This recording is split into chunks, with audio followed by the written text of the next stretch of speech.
So, I've been reading this fucking book, The End of Eternity by Isaac Asimov, and I finally finished it, and listen, it's not really my thing.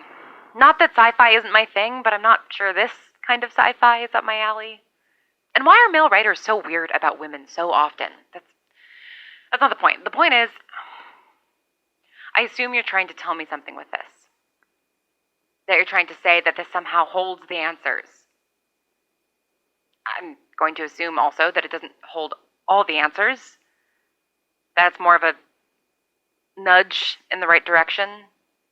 A shorthand for you to use to try and easily explain complicated shit to me. You know, you'd think Birdie would have been able to figure something out like this, right? Presumably they've also read books. Anyway, The End of Eternity. It's about time travel. Well, not time travel, but...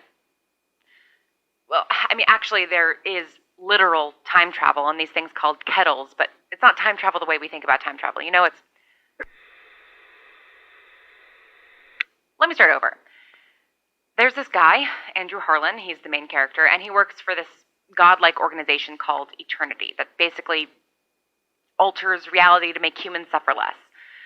But they can only go back in time so far because the technology to go up one and down one, that's what they call going up and down the timeline, I guess, which I think is sort of cute, actually. So yeah, they can only go back in time so far because that technology was only invented in the 27th century, and they can also only go so far forward because after a certain point, the world is just empty, and they don't really know why. So, yeah, there's that. And then Harlan brings Noise, who's this woman that he falls in love with when he's in a certain time, and that time is supposed to be altered, so she's going to disappear, or the version he knows of her is going to disappear. She's going to change because of the way that Eternity is going to alter reality.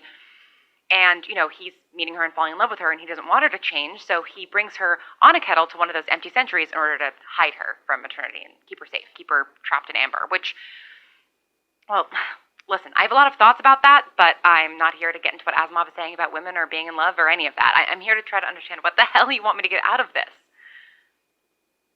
I haven't time traveled. I'm not in some kind of far distant future after humanity has ceased to exist, because everything's the same, just minus all the people.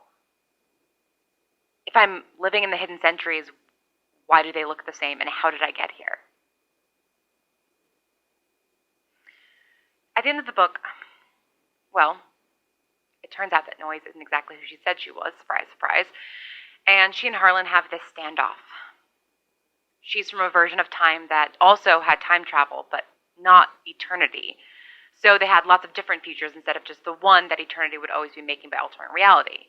That's Eternity's big thing. That's what people like Harlan would do. They would go to different times and alter certain things that Eternity could perfectly shape the history and the future of the world in the way that they thought it should be shaped. But Noise, her time didn't do that. They came about the technology in a different way and saw things differently. And she tries to convince Harlan that that's the better way to do things. And I guess he does get convinced because all of a sudden something in reality changes. And the kettles disappear. So it turns out that Eternity never happened. Oh, they have this standoff in the 30s, the 1930s, somehow. So it's before Eternity is invented. And Harlan choosing not to kill Noise in the 1930s prevents the future from ever happening. And so Eternity isn't created, I think. And the book closes with the end of eternity, the beginning of infinity, which is a nice sounding phrase, but I'm not sure it means anything. I'm not sure any of this means anything. Trying to explain it out loud, I feel like a total crackpot. What exactly am I supposed to be gleaning from all of this?